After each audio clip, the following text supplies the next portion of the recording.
जय जय श्री सीताराम। श्री कृष्ण जी गोलोक में राधा जी के साथ नित्य रासलीला करते ही हैं और यदा शंकर जी भी रासलीला में जाते हैं। तो एक बार इसी प्रकार से रासलीला कर रहे थे तो वहाँ भगवान शंकर पहुँचे और शंकर जी जब भी जाते हैं तो वहाँ पे कुछ ना कुछ आनंद लेते हैं, कुछ संगीत वाद्य यंत्र बजाते हैं। तो शंकर जी ने वहाँ जाकर संगीत बजाना आरंभ कर दिया जिससे कि उन लोग को भी थोड़ा आनंद आए। और शंकर जी ने ऐसा संगीत बजाया कि उनको जो रास वो लोग कर रहे थे उसमें इन्हें और आनंद आने लगा। और रास की जो अवधि थी वो सामान्य से बहुत अधिक हो गई। उस अवधि में धीरे धीरे जब अवधि बढ़ती रही तो उन दोनों के शरीर से जो बूंदें निकली हैं, जो हम लोग के शरीर से पसीने निकलता है तो वो लोग पवित्र हैं, तो उनके शरीर से जो पसीने की बूंदें निकली वो गोलोक में ही स्थापित हो गई, गोलोक में ही स्थापित हो गई। उसके पश्चात जब रास विश्राम हो गया तो शंकर जी वापस गोलोक को चले गए और राधा जी और श्री कृष्ण जी अपने विश्राम गृह में चले गए और गंगा जी गोलोक में ही स्थापित होकर रह गईं। अब जब प्रातःकाल का समय हुआ, भोर हुई, तो श्री कृष्ण जी बाहर आकर बैठे हुए थे। तो वहीं पे जो गंगा जी जो वहाँ प्रकट हुई थी वहाँ पे वो एक युवती का स्वरूप लेकर श्री कृष्ण जी के सामने आके खड़ी हो गई। श्री कृष्ण जी आंखें उस समय बंद किए हुए थे तो गंगा जी बड़े ध्यान से श्री कृष्ण जी को निहारने लगी। ऐसा अद्भुत सौंदर्य। उनके मन में ये विचार आया कि क्यों ना हो मैं इन्हें अपने पति रूप में स्वीकार कर लूं। ये भाव उनके मन में आया।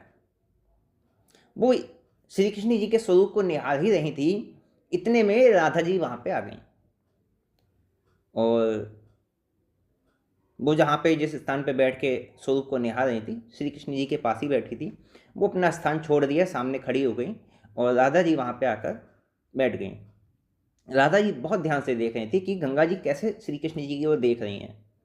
उनको ये अच्छा नहीं लगा, यद्यपि उन्होंने क्षमा कर दिया है, लेकिन फिर भी जब बार बार गंगा जी की इस प्रकार की चेष्टा को देखा तो राधा जी के मन में थोड़ा सा क्षोभ आ गया। उन्होंने गंगा जी का जो जल वहाँ था उसको उन्होंने पीना चाहा कि इसको मैं पी लूँगी तो समाप्त हो जाएगा। जैसे ही गंगा जी को आभास हुआ कि मेरा अंत होने वाला है या ये मुझे पान करने वाली हैं, गंगा जी ने तुरंत ही श्री कृष्ण जी को तो देख ही रही थी, मन ही मन उन्होंने श्री कृष्ण जी की शरण ले ली कि आप मेरी रक्षा कीजिए। और जैसे ही राधा जी उनको पान करने वाली थी, अगले ही क्षण गंगा जी अदृश्य हो गई। अदृश्य होकर कहाँ चली गई? श्री कृष्ण जी के अंगूठे के अंदर जाके छुप गई। अब राधा जी ने सोचा कि गंगा जी कहाँ चली गई, तो उन्होंने फिर बैकुंठ लोक, ब्रह्मलोक, शिवलोक, जितने लोक थे सब में दिव्य दृष्टि के द्वारा गंगा जी को खोजा। गंगा जी कहीं नहीं मिली। मिलती कहाँ होती, तब तो मिलती। इधर गंगा जी जब श्री कृष्ण जी के जब उसमें अंगूठे में इकट्ठी हो गई तो भगवान की लीला ऐसी हुई कि जितने देवी देवता थे सबका जो कंठ था वो सूखने लगा। जैसे जल के द्वारा होता है वैसे सबका कंठ सूखने लगा। सब बड़े व्याकुल हो गए। व्याकुल होकर श्री कृष्ण जी के पास आए कि ऐसा हो रहा है, इसका कोई उपाय है तो आप कीजिए, क्योंकि हम सबका कंठ अवरुद्ध हो रहा है, हम सबका कंठ सूख रहा है। तो श्री कृष्ण जी ने कहा कि ये इस प्रकार की लीला है और ये गंगा जी इस प्रकार से मेरे अंगूठे में शरण ली है इन्होंने, इस कारण से ऐसा हो रहा है। और यदि आप लोग चाहते हैं कि मैं इनको भाई यहाँ से, क्योंकि मैंने अभय दे रखा है, अब मैं जैसे ही इनको छोड़ूंगा तो गंगा जी का पान तुरंत राधा जी कर जाएंगी। तो यदि आप लोग चाहते हैं कि मैं इन्हें मुक्त करूँ यहाँ से और आप लोगों की स्थिति सामान्य हो तो आप जाके राधा जी को प्रसन्न कीजिए। ब्रह्मा जी राधा जी के पास गए हैं और ब्रह्मा जी ने राधा जी की स्तुति की है ना, भांति भांति से उनकी स्तुति की जिससे वो प्रसन्न हुई है। उन्होंने कहा ठीक है, उन्होंने कहा ठीक है, लेकिन गंगा भी यहाँ पे नहीं रह सकती, आप उनको अपने साथ ले जाइए। ब्रह्मा जी ने गंगा जी को अपने साथ ले लिया, लेकिन गंगा जी के मन में जो बात थी उन्होंने ब्रह्मा जी से कही कि मैं इन्हें पति रूप में पाना चाहती हूँ, इसका उपाय कीजिए। तो ब्रह्मा जी गंगा जी को लेकर पहुँचे हैं वैकुंठ, क्योंकि भगवान के ही अंश है ना श्री कृष्ण जी, तो चतुर्भुज भगवान के पास पहुँचे हैं और गंगा जी से उन्होंने कहा कि ये भगवान के ही अर्धांश हैं, भगवान के अंश से आप उत्पन्न हुई, ये भी भगवान के अंश ही हैं, इसलिए आप इनकी धर्मपत्नी हो जाइए। तो लक्ष्मी जी, सरस्वती जी और गंगा जी, ये तीनों भगवान की धर्मपत्नी हैं, और साथ में तुलसी जी, ये चार भगवान की धर्मपत्नी मानी जाती हैं। तो भगवान ने उन्हें पत्नी रूप से स्वीकार कर लिया। कुछ समय अच्छे से रहे, सब हंसी खुशी रहे। एक समय जब सरस्वती जी को लगा कि भगवान मुझसे अधिक प्रेम लक्ष्मी जी को करते हैं, मुझे थोड़ा सा नज़रअंदाज करते हैं, ये सही बात नहीं है, तो वो लक्ष्मी जी से झगड़ा करना उन्होंने शुरू कर दिया। जब झगड़ा बहुत ज़्यादा हो गया तो उन्होंने लक्ष्मी जी को श्राप दिया कि तुम जाओ धरती पे चली जाओ, तुम मृत्यु लोक में चली जाओ और नदी और वृक्ष के रूप में परिणित हो जाओ। नदी रूप में पद्मा नदी और वृक्ष के रूप में बाद में फिर लक्ष्मी जी तुलसा जी हुई हैं। तो उन्होंने श्राप दिया कि तुम इस प्रकार से हो जाओ।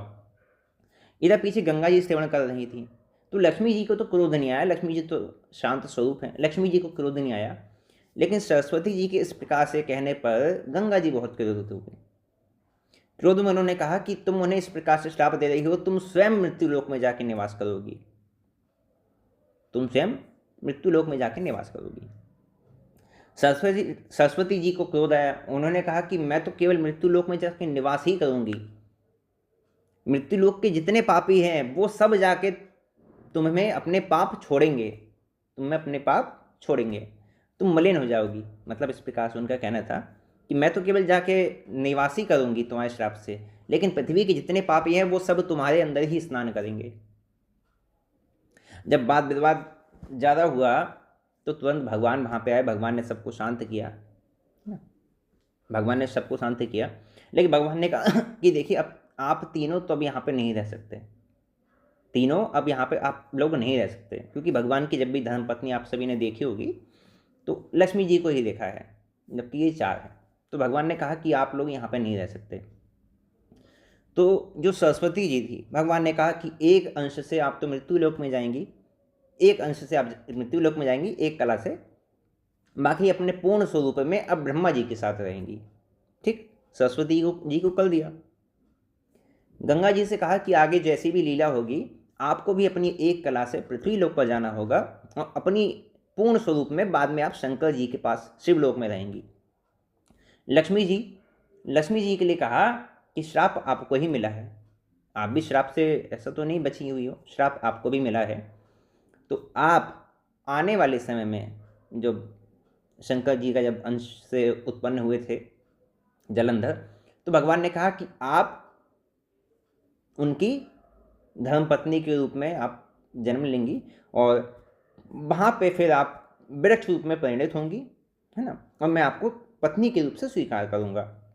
लेकिन भगवान ने सरस्वती जी और गंगा जी को भी ये सीधे सीधे कहा कि आप दोनों का जो स्वभाव है क्रोधी है ना, बहुत अधिक क्रोध वाला है, इसलिए आप लोग अब जीवन में कभी भी हमारे साथ नहीं रहेंगी, केवल लक्ष्मी जी ही मेरे साथ रहेंगी, क्योंकि ये शांत चित्त वाली हैं, स्वभाव से ही शांत हैं।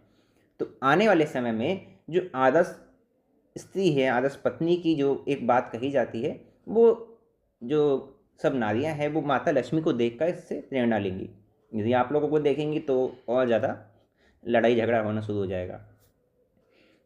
तो इस प्रकार से भगवान ने सबको अलग अलग विभाजित कर दिया। अब सरस्वती जी का तो प्रादुर्भाव हो गया, लक्ष्मी जी आ गई। गंगा जी का आप सभी जानते हैं कि गंगा जी का प्रादुर्भाव कैसे हुआ, है ना। एक अंश से तो उनको आना था, तो ब्रह्मा जी के कमंडल में उनको भेज दिया गया और वही कमंडल से ब्रह्मा जी ने फिर बाद में भगवान के चरण कमलों का अभिषेक किया और वही फिर बाद में उन्होंने एकत्र कर लिया।